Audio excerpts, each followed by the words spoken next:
The first thing that surprised the counselor was not how much Nina owed, it was how normal everything looked. A clean apartment, a half finished grocery list on the counter, a kid's backpack by the door, and a stack of bills sitting beside a candle like they were just part of the decoration.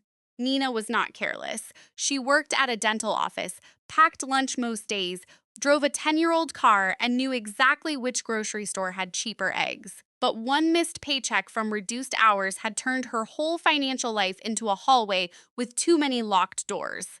Most people think unpaid bills are a math problem. Add income, subtract expenses, find the gap. But anyone who has ever sat across from a person in real financial stress knows the math is only half the story. The other half is fear deciding which envelope gets opened first. If you like calm, honest, personal finance breakdowns with real examples, real numbers, and no hype, subscribe to the channel before we go deeper, because this is not about judging people who fall behind. It is about understanding why smart people sometimes pay the wrong bill first. Here is the core idea. When you stop paying bills, the most dangerous question is not, how much do I owe? The most dangerous question is, which bill am I avoiding because I do not understand what happens next? Nina had a rent balance, a car note, a credit card payment, a medical bill, a utility notice, and a tax letter from 2 years ago that she kept moving from drawer to drawer like paper could expire from embarrassment. The credit card scared her because it was simple. The balance was clear. The minimum payment was clear. The late fee was clear. It felt like a problem she could understand, which made it feel more urgent than the problems she did not. The tax letter was different. It used cold language. The medical bill had codes she did not recognize. The utility notice had dates she did not want to calculate. The rent balance felt too personal. So her brain chose the one bill that gave her a button to press. That is one of the quiet traps in money management. People do not always pay the most important bill first. They pay the bill that feels easiest to reduce their anxiety, even if that bill is not the one protecting their home, income, legal safety, or ability to recover. So Nina almost used her last $400 to pay the credit card, not because it was the best move, but because it was the cleanest move. And when money is tight, clean can feel safer than correct. The counselor asked Nina one question that made her uncomfortable. If you pay this credit card today, what does that $400 protect? Nina opened her mouth, then stopped. It protected her credit score. It protected her pride. It protected the feeling that at least one thing was handled. Then the counselor pointed to the rent balance, the car note, the utility notice, and the tax letter. These did not feel as clean, but they were connected to heavier parts of her life: shelter, transportation, power, legal pressure, the things that could make recovery harder if they broke.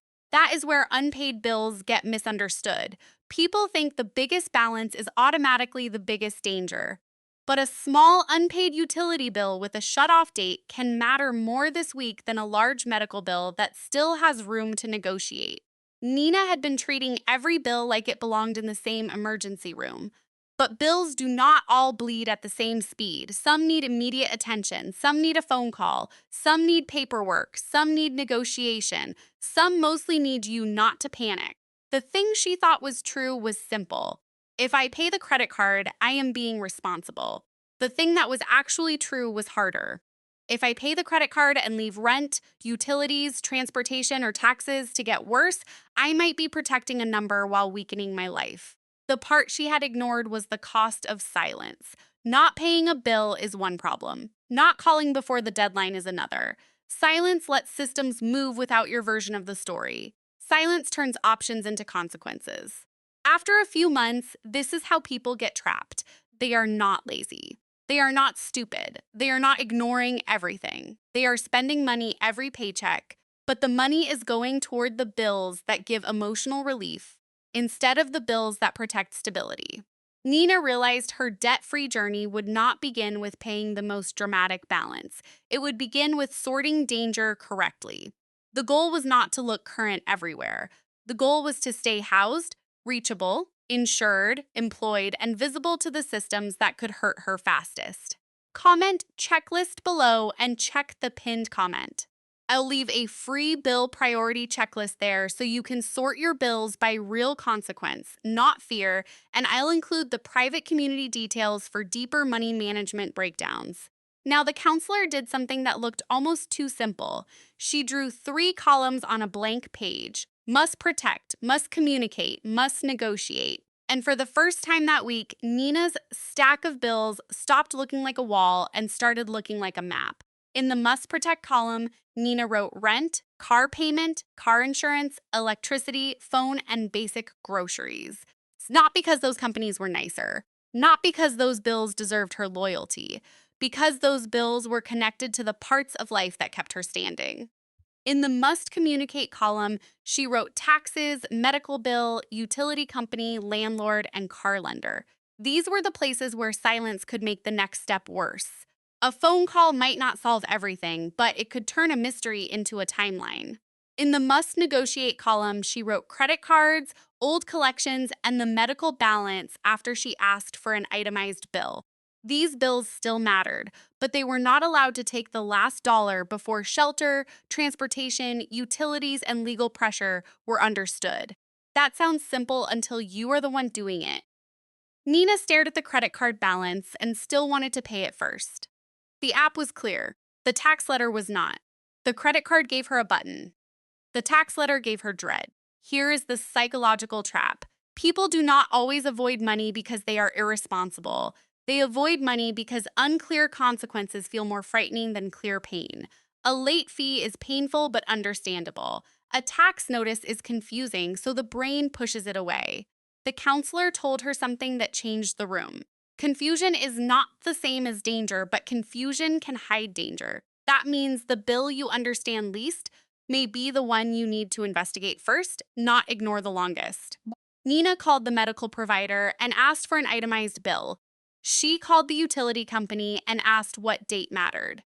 She opened the tax letter and wrote down the amount, the year, and the phone number. None of those calls made her rich. They made the monster smaller. That is the part nobody puts in a finance course. Sometimes the first step in money management is not cutting coffee, downloading an app, or building a perfect budget. Sometimes it is asking one humiliating question out loud, and discovering the answer is less terrifying than your imagination. Nina still had more bills than money. That did not change. But now she knew which bills could wait, which bills needed a call, which bills needed written confirmation, and which bills were connected to the foundation of her life. And once she saw the order, she stopped feeling like every envelope had the same power over her. Some were urgent, some were negotiable, some were emotional, some were dangerous. For the first time, she could tell the difference. The counselor asked Nina to imagine each bill as a door. Some doors led to inconvenience, some led to fees, some led to damaged credit, but a few doors led to problems that would make every other room harder to reach. Rent was one of those doors. If it got worse, the problem would not stay inside the rent category. It would spread into stress, sleep, work focus, childcare, future applications, moving costs, and the feeling that home was no longer safe. The car was another door. Nina's car was not impressive, but it got her to the dental office every morning. If that car became unavailable, her income would become unstable. And once income becomes unstable, even small bills start acting bigger. Utilities were easy to dismiss because they felt ordinary, but ordinary is the point. Electricity, water, heat, and basic phone service are the background systems that make life feel manageable while you fix harder problems. The tax letter was different. It did not yell, but it carried weight. Nina had avoided it because it felt official and cold, but the counselor reminded her that government problems often get worse when people disappear. The credit card still mattered, but now it had a different place in the room. It was no longer the king of the crisis. It was one problem among several, and not every problem deserved the first dollar. This is where many people get the order wrong. They think the bill with the clearest app is the bill with the clearest priority. But clean design is not the same as real danger. A red button can make a negotiable bill feel like an emergency. The metaphor the counselor used was simple. Nina's financial life was like a boat taking on water. The goal was not to polish the seats. The goal was to plug the holes closest to the engine, the fuel line, and the hull. Comment traps below if you want the free checklist. I'll pin it in the comments so you can see which bills are loud, which bills are dangerous, and how to sort them before fear starts choosing your payments. By the end of the session, Nina still owed money, but she no longer owed her fear complete obedience. She had a list, a phone call order, and one rule written at the top of the page: protect the system before you protect the image. The counselor gave Nina one practical rule: before you pay a bill in a crisis month, write down what that payment protects. If the answer is only my mood, my pride, or one quiet afternoon, pause and look again. First, protect shelter and income. That meant rent, the car that got her to work, the insurance that kept the car legal, and the basic utilities that kept her home functioning. These were not the bills she liked most. They were the bills holding up the rest of her life. Second, communicate with anything that could become more serious through silence: the landlord, the utility company, the tax office, the medical provider, the car lender. The goal was not to sound impressive. The goal was to keep options open before the next step happened without her. Third, negotiate unsecured debt with a clear head. Credit cards, old collections, and medical bills were placed into a slower category. Nina would still deal with them, but not by handing over her last dollar just because the app was red or the collector sounded urgent. Fourth, she built a 7-day money plan instead of a perfect life plan. What had to be paid today? What had to be called tomorrow? What could wait until payday? What automatic payment needed to be paused before it created an overdraft? The deeper lesson was that unpaid bills do not only reveal a money problem, they reveal how a person responds when fear and shame are competing for control of the same dollar.